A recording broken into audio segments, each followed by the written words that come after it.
Good morning students, come back to online class Hindi व्याकरण में आज का विषय है विशेषण। विशेषण यानी एडजेक्टिव। शब्द से ही विशेष लगता है जैसे कुछ खास। नीचे के वाक्य पढ़िए। पहला वाक्य, बगीचे में सुंदर फूल हैं। दूसरा वाक्य, हठी बुढ़िया नहीं मानी। तीसरा वाक्य, सैनिकों की पहली टुकड़ी आगे बढ़ी। चौथा वाक्य, फ्रैंकलिन ने उसे $20 दिए। पांचवा वाक्य, अनाज का अधिक उत्पादन होना चाहिए। छठा वाक्य, सेब 5 रुपये किलो है। ऊपर दिए हुए वाक्यों में रेखांकित शब्दों पर ध्यान दीजिए। पहला वाक्य, बगीचे में कैसे फूल हैं? इसका उत्तर मिलता है सुंदर। दूसरा वाक्य, बुढ़िया कैसी थी? इसका उत्तर हमें मिलता है हठी। हठी यानी ज़िद्दी। तीसरा वाक्य, सैनिकों की कौन सी टुकड़ी आगे बढ़ी? इसका उत्तर मिलता है पहली। चौथा वाक्य, फ्रैंकलिन ने उसे कितने $? दिए? इस वाक्य का उत्तर हमें मिलता है 20। पांचवा वाक्य, अनाज का कितना उत्पादन होना चाहिए? इसका उत्तर हमें मिलता है अधिक। छठा वाक्य, सेब कितने रुपए किलो थे? इसका उत्तर हमें मिलता है 5 रुपये। सुंदर शब्द फूल संज्ञा की विशेषता बताता है। हठी शब्द बुढ़िया संज्ञा की विशेषता बताता है। पहला शब्द टुकड़ी के बारे में विशेष जानकारी देता है। 20 शब्द $, संज्ञा की विशेषता सूचित करता है। अधिक शब्द उत्पादन संज्ञा की विशेषता सूचित करता है। 5 शब्द रुपए संज्ञा की विशेषता प्रकट करता है। इस प्रकार वाक्यों के रेखांकित शब्द किसी न किसी संज्ञा की विशेषता दर्शाते हैं, इसलिए ये विशेषण है। संज्ञा की तरह सर्वनाम के साथ भी विशेषण का प्रयोग होता है। जैसे मैं शक्तिशाली हूँ। दूसरा वाक्य, तुम आलसी हो। उपयुक्त वाक्यों में मैं और तुम सर्वनाम हैं। शक्तिशाली शब्द मैं और आलसी शब्द तुम की विशेषता सूचित करता है। इस प्रकार शक्तिशाली और आलसी शब्द विशेषण हैं। विशेषण की परिभाषा, जो शब्द संज्ञा या सर्वनाम के गुण, दोष, रंग, रूप, संख्या, माप आदि बताए उसे विशेषण कहते हैं। विशेषण के प्रकार, पहला गुणवाचक विशेषण, दूसरा संख्यावाचक विशेषण, तीसरा क्रमवाचक विशेषण, चौथा परिमाणवाचक विशेषण और पांचवा सार्वनामिक विशेषण। पहला प्रकार हम देखेंगे गुणवाचक विशेषण यानी एडजेक्टिव ऑफ क्वालिटी। मोना साहसी लड़की है। मोना कैसी लड़की है? इसका हमें उत्तर मिलता है साहसी। दूसरा वाक्य, जोगिंदर सिंह बहादुर सैनिक थे। जोगिंदर सिंह कैसे सैनिक थे? इसका उत्तर हमें मिलता है बहादुर। तीसरा वाक्य, किसान मेहनती होते हैं। किसान कैसे आदमी होते हैं? इसका उत्तर है मेहनती। चौथा वाक्य, बगीचे में सुंदर फूल थे। बगीचे में कैसे फूल थे? बगीचे में सुंदर फूल थे। पांचवा वाक्य, नौशेरवा एक न्यायी बादशाह थे। नौशेरवा कैसे बादशाह थे? इसका उत्तर हमें मिलता है न्यायी यानी इंसाफ पसंद। उपयुक्त वाक्यों में साहसी, बहादुर, मेहनती, सुंदर, न्यायी ये शब्द विशेषण हैं। इनमें से प्रत्येक विशेषण अपने से संबंधित संज्ञा या सर्वनाम का कोई न कोई गुण बताकर उसकी विशेषता प्रकट करता है। ऐसे विशेषण को गुणवाचक विशेषण कहते हैं। गुणवाचक विशेषण की परिभाषा: जो शब्द संज्ञा या सर्वनाम का गुण, दोष, रंग ढंग, रूप, आकार आदि बताए उसे गुणवाचक विशेषण कहते हैं। अथवा जो शब्द संज्ञा या सर्वनाम की विशेषता या गुण बताता है उसे गुणवाचक विशेषण कहते हैं। विशेषण का दूसरा प्रकार संख्यावाचक विशेषण यानी एडजेक्टिव ऑफ नंबर। पहला वाक्य: मछली का शरीर 3 भागों में बटा होता है। मछली का शरीर कितने भागों में बटा होता है? 3 भागों में। 3 एक पूर्ण संख्या है। दूसरा वाक्य: मेरे पास 6 टोपियाँ हैं।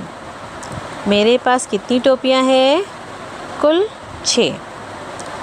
6 एक पूर्ण संख्या है। तीसरा वाक्य: बच्चे 4 बजे स्कूल से लौटते हैं। बच्चे कितने बजे स्कूल से लौटते हैं? ठीक 4 बजे। 4 एक पूर्ण संख्या है। चौथा वाक्य: मेरे पास 12 गमले हैं। मेरे पास कितने गमले हैं? कुल 12। 12 एक पूर्ण संख्या है। उपयुक्त वाक्यों में 3, 6, 4, 12 शब्द विशेषण हैं।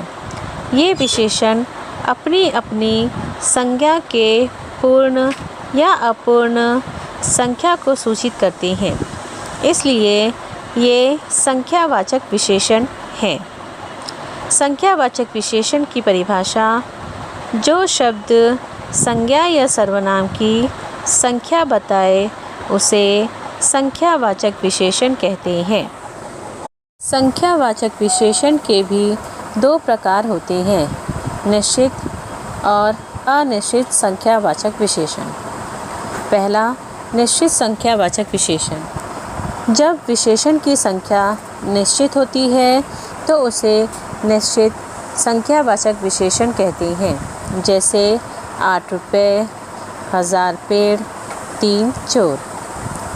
दूसरा प्रकार अनिश्चित संख्यावाचक विशेषण। जब विशेषण की संख्या अनिश्चित होती है तब उसे अनिश्चित संख्यावाचक विशेषण कहते हैं, जैसे कई लोग, अनेक किताबें, हम सभी देशभक्त हैं।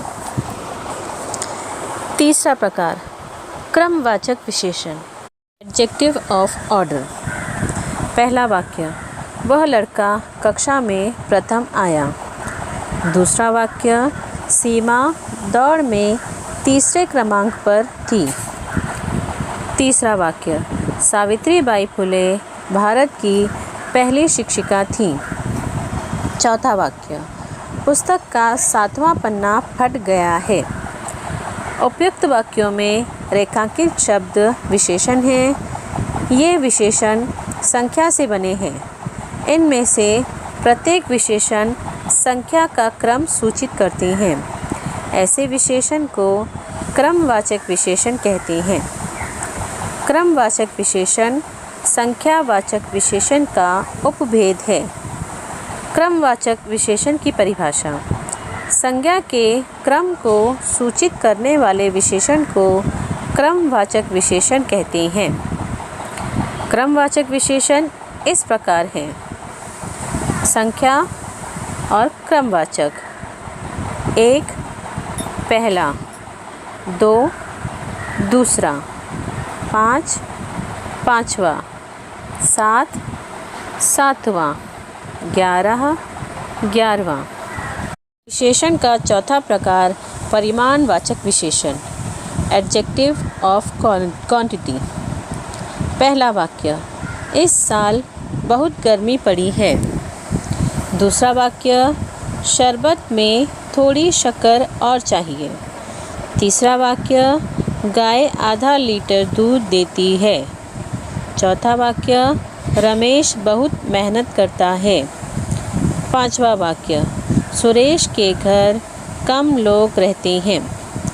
उपर्युक्त वाक्यों में थोड़ी, बहुत, कम, आधा लीटर ये विशेषण हैं।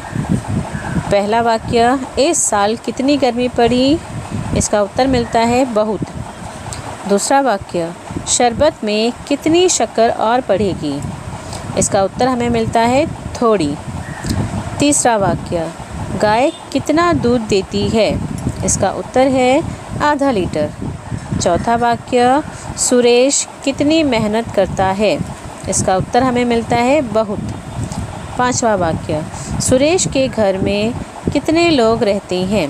इसका उत्तर हमें मिलता है कम। इसकी परिभाषा है, जो शब्द अपने से संबंधित संज्ञा का परिमाण, माप, तौल सूचित करते हैं, ये परिमाणवाचक विशेषण कहलाते हैं। संख्यावाचक और परिमाणवाचक विशेषण में अंतर। संख्यावाचक, परिमाणवाचक, कुछ लड़के, कुछ समय, सारे आम, सारा दूध, बहुत लड़कियां, बहुत खुशी, 5 बच्चे, 5 लीटर। विशेषण का पांचवा प्रकार, सार्वनामिक विशेषण। पहला वाक्य, यह लड़का नटखट है। दूसरा वाक्य, वह भला आदमी है। तीसरा वाक्य, ये लोग विदेशी हैं। उपर्युक्त वाक्यों में यह, वह, ये इन पदों पर ध्यान दीजिए। ये पद वास्तव में सर्वनाम हैं, परंतु यहाँ इनका प्रयोग विशेषण की तरह हुआ है, इसलिए ये सार्वनामिक विशेषण है। सार्वनामिक विशेषण की परिभाषा, संज्ञा की विशेषता बताने का कार्य जब सर्वनाम करता है तब उसे सार्वनामिक विशेषण कहते हैं। विशेषण बनाने के नियम। विशेषण बनाने के लिए ई, ऊ, लू, आलू, वान, मान, दार, आऊ, वी, शाली, इला, इक, इत आदि प्रत्ययों का प्रयोग होता है। पहला, कुछ विशेषण संज्ञा शब्दों के अंत में ई प्रत्यय लगाते हैं, जैसे देश से देशी, बरसात से बरसाती। दूसरा, कुछ शब्दों के अंत में ईय प्रत्यय लगाया जाता है, जैसे राष्ट्र से राष्ट्रीय। तीसरा, कुछ संस्कृत शब्दों के अंत में इक प्रत्यय लगाते हैं, जैसे कल्पना से काल्पनिक, दर्शन से दार्शनिक, इतिहास से ऐतिहासिक, मुख से मौखिक। चौथा, कुछ संस्कृत शब्दों में इत प्रत्यय लगाते हैं, जैसे सीमा से सीमित, शिक्षा से शिक्षित आदि। पांचवा, कुछ शब्दों में आलू प्रत्यय लगाते हैं, जैसे दया से दयालु, ईर्ष्या से ईर्ष्यालु। छठा, कुछ उर्दू शब्दों में दार प्रत्यय लगाते हैं, जैसे ईमान से ईमानदार, खुशबू से खुशबूदार। सातवां, कुछ उर्दू शब्दों में मंद प्रत्यय लगाते हैं, जैसे फ़ायदा से फ़ायदामंद, अक्ल से अक्लमंद। आठवां, कुछ उर्दू शब्दों में इला प्रत्यय लगाते हैं, जैसे जहर से जहरीला, नशा से नशीला, जोश से जोशीला आदि। आशा करती हूँ पाठ आपकी समझ में आया होगा। धन्यवाद।